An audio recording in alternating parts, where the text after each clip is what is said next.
Okay, so here's the unboxing of the new Foxeer Falkor. I'm not going to plug race day quads too much. They are great, but I did pay full price for it. It's not like they've given them to me or anything. Sitting side by side, you can see the Falkor is way bigger. I thought I was going to hate this. I've grown used to the little plastic bracket of the Mini, but I've broken a few in the last couple weeks, so I'm excited to not have to deal with that.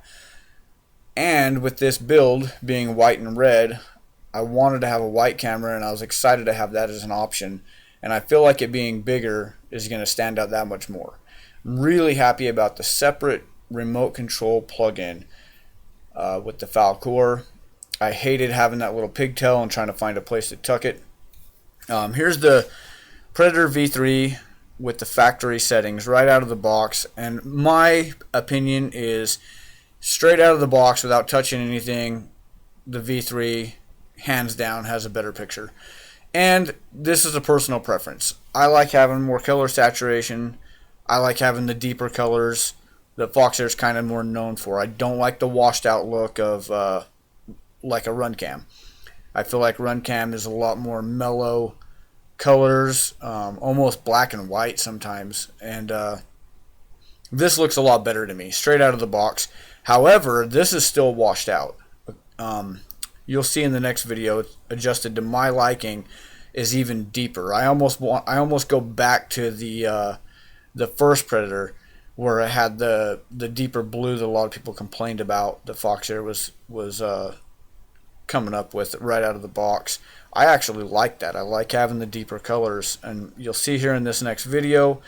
After this test, I went and adjusted it to my liking, and this is more what I like. This is the color that I like. This is what hooked me on Foxeer over run cam.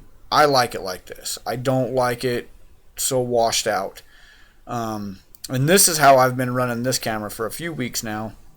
I actually just set it back to factory settings today to do this, and then I went ahead and just put it back the way I like it. This is how I've been running all of my Foxeers, and I really like it. To me, this is dialed. This is a great video. Try not to pay attention to the VTX interference. There's a bunch of Wi-Fi interference in my neighborhood. I do a lot of my testing and tuning right in front of my house, so I'm used to dealing with this. If I go out to a more secluded area, it's a lot cleaner than this. Plus, the DVR adds some to it as well.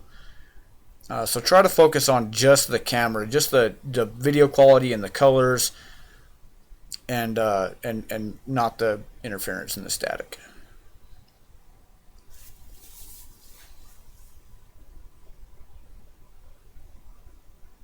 Okay, so this next video is the Falkor on factory settings, and like I said, in my opinion, I feel like out of the box the V3 has it's more colorful, and I like more colorful. However, straight out of the box, I mean, look at this quality. This is dang near high def to me. I mean, this is incredible. The Falkor is really a game changer in my opinion, and as we'll get to next in the next video here, where I actually adjust it between the factory settings, and then just looking at all the options and all the different things that you can do with this camera, just sets it apart in my opinion. This is a fantastic camera. I'm not going to go and sell all my V2s and my V3s or anything like that, but it'd be safe to say from now on I'm going to go ahead and get the Falkor on all my new builds. So, I'm that happy with it. Yeah, horrible landing here. This is a new build. I haven't tuned it or anything, so I'm kind of a little shaky. Plus, this is my first time flying. I strapped the camera on, went out and tried to fly, and, horrible.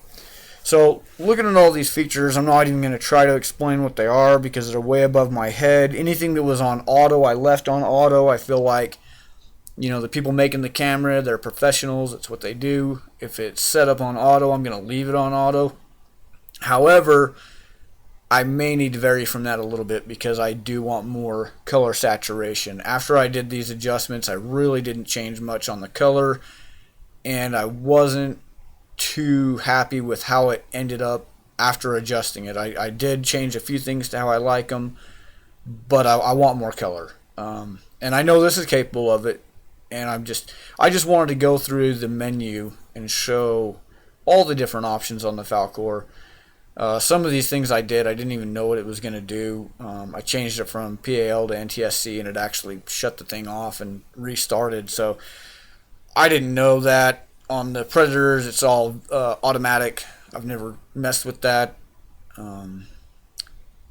This thing I thought was cool right here, the image style. I'm not really fond of carrying the remote around or anything and messing with it, but maybe I'll get used to my smart audio more, and I'll use this option. I think that's really neat. You know, if you're flying closer to sunset, you can go in and change it to sunset mode, and it automatically, you know, adjust things. I really like having the video scale option as well. The 4.3 and the 16:9. I prefer 4.3. I would rather have closer to as much vertical field of view as horizontal field of view. I like having my OSD stuff down at the very bottom, and it being at the very bottom, not having to guess how many lines up to have it at the bottom of the video. This is how I like it. So I went ahead and put my OSD back on because, you know, I was pretty much done with this. I'll mess with the color a little bit, but this was my last flight, and so I just went ahead and put the OSD back on, and I'm pretty much going to leave it at this. I would even leave it just how it is and be happy, but I wouldn't mind getting a little bit more color saturation out of it. Again, try to focus on just the color in the video and not the interference. I'm really pleased with this camera. Like I said, I'll be buying more. I like the color options. I love having the wide. I think that's so cool. Hopefully I can keep it clean. Not too many crashes into the grass and whatever. And this one I flew a little bit longer because, you know, I'm really enjoying this quad, and now I'm actually trying to look at the tune and what I've got to go back in and adjust, and so that'll be up next. Maybe I'll make a video on it. I don't know. I don't feel like I'm the best at tuning to share my knowledge. With this, I just felt like it's self-explanatory. You know, everyone can form their own opinion. You know, I did a test factory settings, and I did a test with a little bit of adjustment, and I feel like from that you can form an opinion on which camera to buy. Overall, so, you know, my opinion, my verdict is the Falkor has more options.